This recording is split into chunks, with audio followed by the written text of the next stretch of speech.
Hello students, कैसे हैं आप। आज हम 8th क्लास का साइंस का 4th चैप्टर डिस्कस करने जा रहे हैं, materials, metal and non metals. देखो स्टूडेंट्स, इसके दो पार्ट्स हम ऑलरेडी डिस्कस कर चुके हैं। आज हम materials, metals and non metals का थर्ड पार्ट डिस्कस करने जा रहे हैं।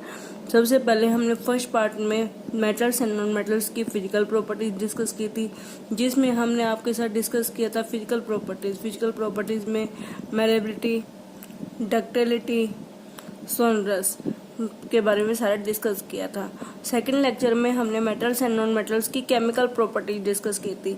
जब मेटल या नॉन मेटल का ऑक्सीजन के साथ रिएक्शन होता है तो क्या होता है, जब मेटल या नॉन मेटल का वाटर के साथ रिएक्शन करवाते हैं तो क्या होता है।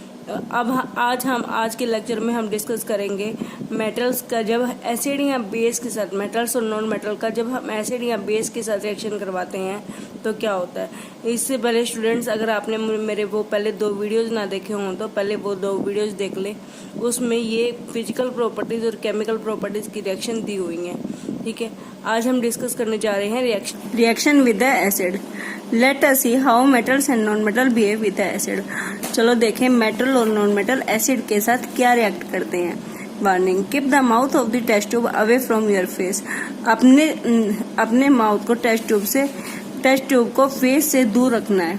Use test tube holder to hold the test tube. Test tube को पकड़ने के लिए टेस्ट ट्यूब होल्डर का यूज करो। Take samples of the metal and non-metal listed in the table 4.5 in a separate test tubes and the label them A, B, C, D, E और F। ठीक है, हमने कुछ मेटल्स या non metals के sample लेने हैं अलग अलग टेस्ट ट्यूब में, जैसा कि आपको फिगर में दिखाया हुआ है, टेबल 4.5 में दिखाया हुआ है। और उनको हम उनकी लेबलिंग करनी है, टेस्ट ट्यूब की लेबलिंग करनी है हमने A, B, C, D, E और F से। With the help of a dropper, add 5 ml of the dilute hydrochloric acid to each test tube one by one। Dropper की help से हमने 5 ml dilute hydrochloric acid. देखो बच्चों, dilute hydrochloric acid का मतलब क्या होता है, वो हाइड्रोक्लोरिक एसिड जिसमें पानी मिला हुआ है। ठीक है, जिसमें पानी मिला होता है कुछ, ठीक है, उसको डाइल्यूट बोलते हैं हम। और जो विदाउट वाटर होता है वो हमारा होता है कंसंट्रेटेड। ठीक है, इसमें हमने 5 ml डाइल्यूट हाइड्रोक्लोरिक एसिड डालना है। ठीक है, हर एक टेस्ट ट्यूब में। ऑब्जर्व द रिएक्शन केयरफुली, और रिएक्शन को केयरफुली ऑब्जर्व करो। If no reaction occurs in the cold solution. ठीक है, अगर कोई कोल्ड सोल्यूशन में कोई रिएक्शन नहीं होता, warm the test tube gently, तो टेस्ट ट्यूब को गर्म करो। Bring a burning matchstick near the mouth of the each test tube. और गर्म करने के बाद, वार्म करने के बाद हर एक टेस्ट ट्यूब के माउथ के पास एक बर्निंग जलती हुई मैचस्टिक लेकर आओ। Repeat the same activity using the dilute sulphuric acid instead of the dilute hydrochloric acid. Hydrochloric acid में टेस्ट करने के बाद दोबारा सेम एक्टिविटी रिपीट करो with the dilute sulphuric acid. Sulphuric acid देखो क्या होता है, H2SO4। Record your observation. अब आपका जो भी आउटपुट आता है, जो भी रिजल्ट आता है, ठीक है, वो अपना रिकॉर्ड करो इस ऑब्जर्वेशन में। हाँ जी, आप देखो टेबल में क्या नोटिस करते हो, जो हमें मैग्नीशियम, एल्युमिनियम, आयरन, कॉपर दिए हुए, ये 4 पहले मेटल दिए हुए हैं और चारकोल, सल्फर, ये आपके नॉन मेटल है। आपके मेटल रिएक्ट करते हैं डाइल्यूट हाइड्रोक्लोरिक एसिड के साथ और डाइल्यूट सल्फ्यूरिक एसिड के साथ। ठीक है, मेटल रिएक्ट करते हैं कौन कौन से, मैग्नीशियम, एल्युमिनियम और आयरन। ठीक है, और एक metal copper peeled flexible wire, ये एक ऐसा मेटल है जो डाइल्यूट हाइड्रोक्लोरिक एसिड के साथ रिएक्ट नहीं करता। ये डाइल्यूट सल्फ्यूरिक एसिड के साथ रिएक्ट करेगा, बट हाइड्रोक्लोरिक एसिड के साथ इसके कोई रिएक्शन नहीं होता। कई बार आपसे पूछा भी जाता है ऐसा कौन सा मेटल है जो डाइल्यूट हाइड्रोक्लोरिक एसिड के साथ, मतलब देखो मैंने आपको बताया जब कोई भी मेटल एसिड के साथ रिएक्ट करता है, ठीक है, बट जो कॉपर मेटल है उसकी एसिड के साथ, ये हाइड्रोक्लोरिक एसिड के साथ रिएक्शन नहीं होगी, डाइल्यूट सल्फ्यूरिक एसिड के साथ रिएक्शन होगी। और नॉन मेटल, चारकोल या सर्पल, ये आपके एसिड के साथ कोई रिएक्शन नहीं होगी इनके। जनरली जब हमारा मेटल एसिड के साथ रिएक्ट करता है तो हमारा बनता है साल्ट प्लस H2, मतलब साल्ट बनाता है और हाइड्रोजन गैस निकलती है। Is there is a difference is the way metals and non metals react with the acid. क्या कोई डिफरेंस है भाई मेटल और नॉन मेटल जब हमारे एसिड के साथ रिएक्ट होते हैं। What could the pop sound in some cases. देखो जब मेटल हमारा एसिड के साथ रिएक्ट होता है तो हमारा हाइड्रोजन गैस लिबरेट होती है। जब हाइड्रोजन गैस लिबरेट होती है उसके पास अगर कोई आप मैच स्टिक लेके जाओगे, बर्निंग मैच स्टिक, ठीक है, तो हमारी पॉप साउंड प्रोड्यूस होगी। Okay, you must have found that non metal generally do not react with the acid. देखो मैंने जैसे आपको पहले भी बताया था, नॉन मेटल की एसिड के साथ कोई रिएक्शन नहीं होती, but metal react with the acid. But metals की एसिड के साथ रिएक्शन होती है और हाइड्रोजन गैस लिबरेट होती है। हाँ, हाइड्रोजन गैस लिबरेट होती है। जब उसके पास आप कोई बर्निंग स्टिक लेके जाते हो तो पॉप साउंड प्रोड्यूस होती है। You must have notice that the copper does not react with the dilute hydrochloric acid even on heating, but it react with the sulphuric acid. हाँ जी, ये डिस्कस कर चुके हैं।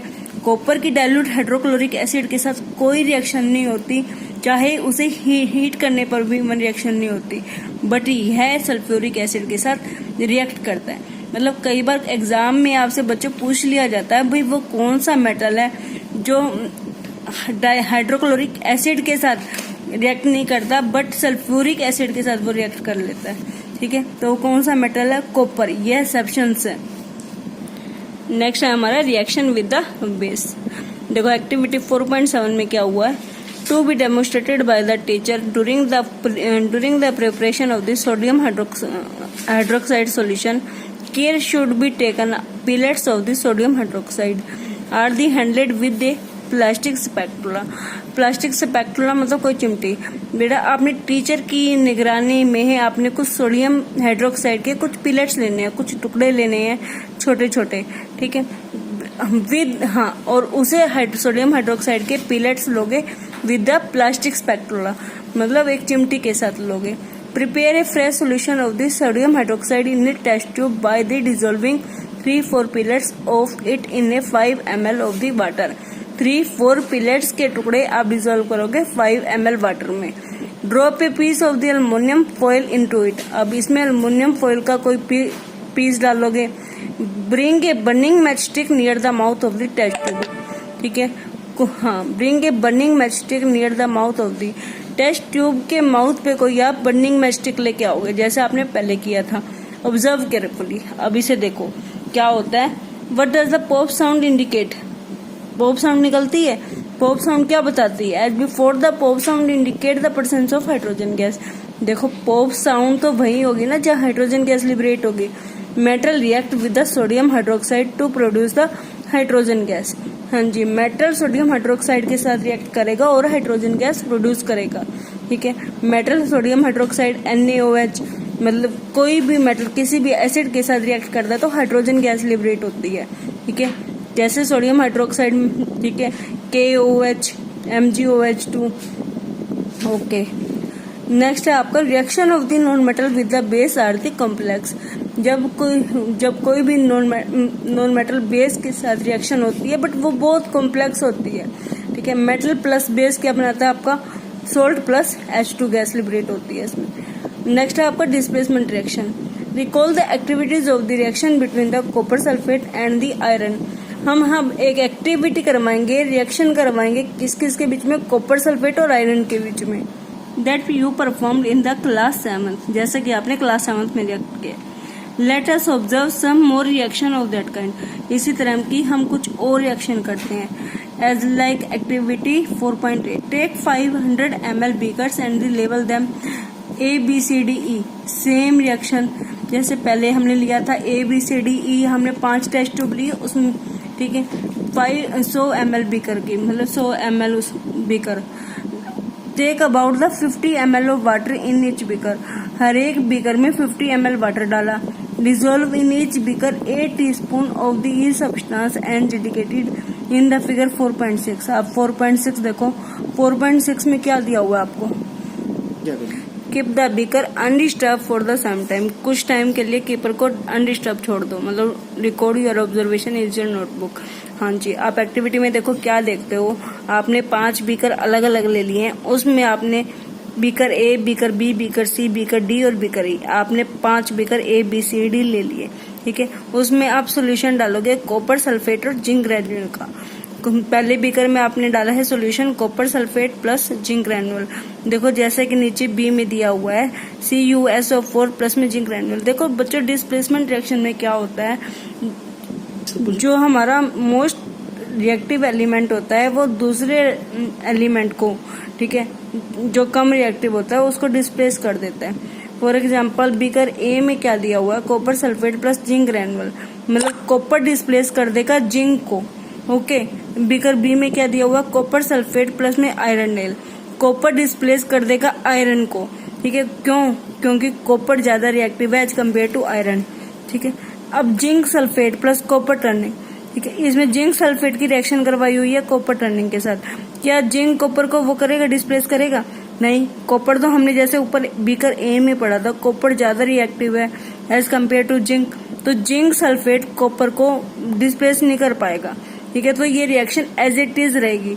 डिस्प्लेसमेंट रिएक्शन में मोर reactive element less reactive element को displace कर देता है उसकी पोजीशन से। फोर्थ बीकर में क्या दिया हुआ है, iron sulphate plus copper turning. इसमें आयरन क्या आयरन कॉपर को डिस्प्लेस करेगा?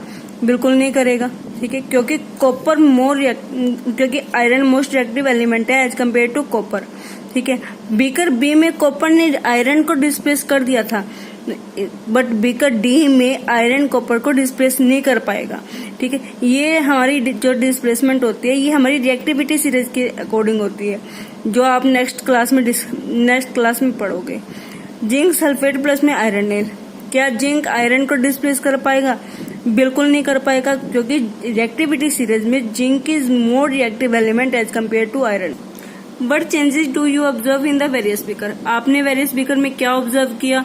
You have read that one metal displaces another metal from its compound in the aqueous solution.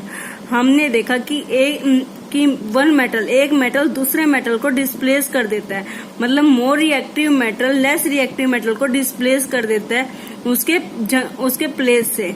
In beaker A zinc replaces copper, beaker A zinc replaces copper, तो हमारा मतलब क्या बन जाएगा? अगर जिंक कॉपर को डिस्प्लेस कर देगा तो हमारा रिएक्शन क्या होगा? Zinc sulphate plus copper.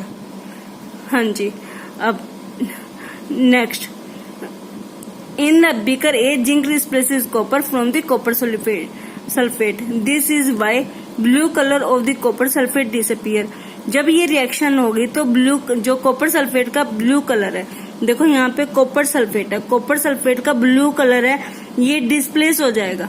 Okay, blue colour disappear and a powdery red mass of the copper is deposit at the bottom of the beaker. देखो यहाँ से क्योंकि जिंक ने कॉपर को डिस्प्लेस कर दिया तो कॉपर तो अलग हो गया। ठीक है, तो कॉपर एक पाउडरी सब्सटेंस के रूप में, ठीक है, जब रिएक्शन होगी हमारी तो कॉपर एक पाउडरी सब्सटेंस के रूप में अलग से बीकर के नीचे रह जाएगा। ठीक है, copper is deposit at the bottom of the beaker. The reaction can be represented as low copper sulphate plus zinc. तो क्या हो गया हमारा? Zinc sulphate plus copper. देखो बच्चे यहाँ पे आपने कलर की तरफ ध्यान देना। कॉपर सल्फेट का क्या कलर होता है? ब्लू। ठीक है, अगर जिंक ने उसको डिस्प्लेस कर दिया तो जिंक सल्फेट का क्या हो जाएगा? ये कलरलेस हो जाएगा, और जो खाली हमारा कॉपर हो गया वो रेड कलर का, छोटे छोटे वो हो जाएंगे, छोटे छोटे नीचे पाउडरी सा रेड मास रह जाएगा। You can write the reaction taking place in the beaker be in a similar manner. जैसे आपने बीकर ए की रिएक्शन देखी है, सेम रिएक्शन आपके बीकर बी में होगी। देखो बीकर बी में कौन सी रिएक्शन हो रही है? Copper sulphate plus iron nail. यहाँ पे आयरन कॉपर को डिस्प्लेस कर देगा। अब देखो ये गर्ल क्या कह रही है, I have understood their actions taking place in the beaker A and B. ठीक है, but I am still confused why there is no change in the beaker C D E. अब ये लड़की कह रही है कि मैंने रिएक्शन देख लिया बीकर ए और बी की, हमारा जो मोर रिएक्टिव एलिमेंट होता है वो डिस्प्लेस हो जाता है, बट सी डी ई में ऐसा क्यों नहीं हो रहा? There could have been displacement of the zinc by copper in the C zinc सब। देखो सी में, बीकर सी में क्या है? बीकर सी में दिया हुआ हमारा जिंक सल्फेट प्लस कॉपर, क्योंकि जिंक मोस्ट रिएक्टिव एलिमेंट है as compare to copper. Zinc reactivity series में ऊपर है तो इसलिए ये कॉपर को डिस्प्लेस नहीं कर पाएगा, तो हमारी रिएक्शन एज इट इज ऐसे की ऐसे ही रहेगी। इसकी रिएक्शन का आउटपुट क्या होगा? Zinc sulphate plus copper. Okay, there could have been displacement of zinc by copper in the beaker C. ठीक है, and by iron in the beaker E, और देखो beaker E, similarly iron could be displace by the copper in the beaker D. ठीक है, इसी तरह आपकी reaction beaker D में भी होगी same. Since we do not see any change in the beaker C, since we do not see any change in the beaker C, ठीक है, इसी तरह हम बीकर सी डी ई में कोई चेंज नहीं देखते। We can infer that the copper is not able to replace zinc from the zinc sulphate. हम जानते हैं कि कॉपर इज नॉट एबल, मतलब कॉपर जिंक को डिस्प्लेस नहीं कर सकता। बट वाई, क्यों नहीं? But when zinc can replace copper in the beaker A, why can not? जब जिंक कॉपर को रिप्लेस कर सकता है तो कॉपर जिंक को क्यों नहीं कर सकता? Remember that science is not arbitrary. ठीक है, मतलब ये चीज नहीं है। आर्बिट्री का मतलब क्या होता है यहाँ पे? मतलब ये चीज नहीं है भाई, जिंक अगर कॉपर को कर सकता है तो कॉपर जिंक को क्यों नहीं कर सकता? ठीक है, इट फॉलो डेफिनेट रूल, ये कुछ रूल के ऊपर बेस्ड है। And the rule here is that zinc is more reactive than the copper and iron. देखो पहले भी मैंने आपके साथ डिस्कस किया है, ये सब कुछ रिएक्टिविटी सीरीज के ऊपर डिपेंड करता है। Zinc is more reactive than the copper and iron. Zinc reactivity series में सबसे ऊपर है as compare to copper and iron. Copper है, उसके बाद फिर आयरन है। More reactive metal can replace less reactive metal.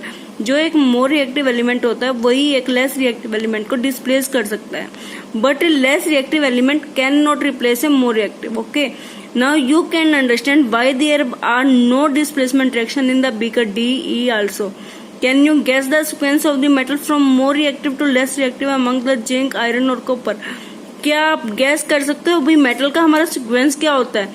Most reactive element to less reactive element, किन किन के बीच में? जिंक, आयरन और कॉपर के बीच में। ओके, देखो बच्चों, पहले रिएक्टिविटी सीरीज में सबसे ऊपर आता है zinc, then iron, then copper. ठीक है, तो इस वे में जिंक आपका सबसे मोस्ट रिएक्टिव एलिमेंट है, उसके बाद आयरन होगा, उसके बाद कॉपर होगा। Next 4.3 uses of the metal and non metal. You should be able to guess why metal are used in the making machinery, automobile, aeroplanes, trains, satellite, industrial gadgets, cooking utensils, water boiler, etc. You are also familiar with the uses of some non-metals. ठीक है, आपने सुना अवश्य होगा, आपने देखा भी होगा कि मेटल हमारे कई चीजों में यूज होते हैं, जैसे machinery, automobile, aeroplane, trains, water boiler etcetera. You are also familiar. इसी तरह आप नॉन मेटल के साथ भी अच्छी तरह से फेमिलियर रहे होंगे। Here are some interesting one. यहाँ पे कुछ इंटरेस्टिंग कंसेप्ट दिए हुए हैं मेटल और नॉन मेटल के बारे में। We are sure that you will guess them right. ठीक है, सबसे पहला पॉइंट क्या है? Non metal is essential for our life which are living being inhale during the breathing. देखो नॉन मेटल हमारी लाइफ के लिए कितने एसेंशियल हैं। जैसे example is like oxygen. Oxygen के थ्रू ऑल लिविंग बीइंग्स, मतलब सारे लिविंग, ठीक है, ऑक्सीजन के थ्रू ही ब्रीथिंग करते हैं, ऑक्सीजन को ही इनहेल करते हैं। Non metals used in the fertiliser to enhance the growth of the plant. Non metal fertiliser के एज ए फर्टिलाइजर भी यूज होते हैं, प्लांट के ग्रोथ के लिए जरूरी है। Non metal used in the metal water purification process के लिए वाटर को प्योरीफाई करते हैं। Non metal used in the purple coloured solution which is applied on wound as an antiseptic. आपने उसके बारे में तो जरूरी सुना होगा भी, जब हम किसी डॉक्टर के पास जाते हैं तो पर्पल कलर की डॉक्टर एक सॉल्यूशन सा यूज करता है हमारी उसके ऊपर, जहाँ पे भी हमें कोई चोट वोट लगी होती है तो वो यूज करता है नॉन मेटल को as an antiseptic. Non metal used in the crackers. Non metal crackers में भी यूज होते हैं। Non metals you may add some more यूजर्स of the metals non metal from your experience. आप भी और कई चीजों से मेटल और नॉन मेटल आपके एक्सपीरियंस में कई जगह देखते हो मेटल्स और नॉन मेटल कितने हमारे लिए यूजफुल है। तो बच्चों आपने यहाँ पे पढ़ा मेटल्स और नॉन मेटल्स का यूज। तो इसके साथ ही हमारा ये लेसन खत्म होता है। नेक्स्ट लेसन हम नेक्स्ट वीडियो में डिस्कस करेंगे। इस लेसन से रिलेटेड जो भी एक्सरसाइजेज हैं, क्वेश्चन आंसर हैं, objective type question, fill in the blanks, give reason for the following, ये सारी एक्सरसाइज बेटा हम अगली वीडियो में डिटेल में डिस्कस करेंगे। अगर आपको मेरी वीडियो अच्छी लगी हो तो प्लीज लाइक करें, शेयर और सब्सक्राइब करें और बेल आइकन प्रेस कर दे ताकि आपको हर वीडियो का नोटिफिकेशन टाइम टू टाइम मिलता रहे। Thank you, bye bye.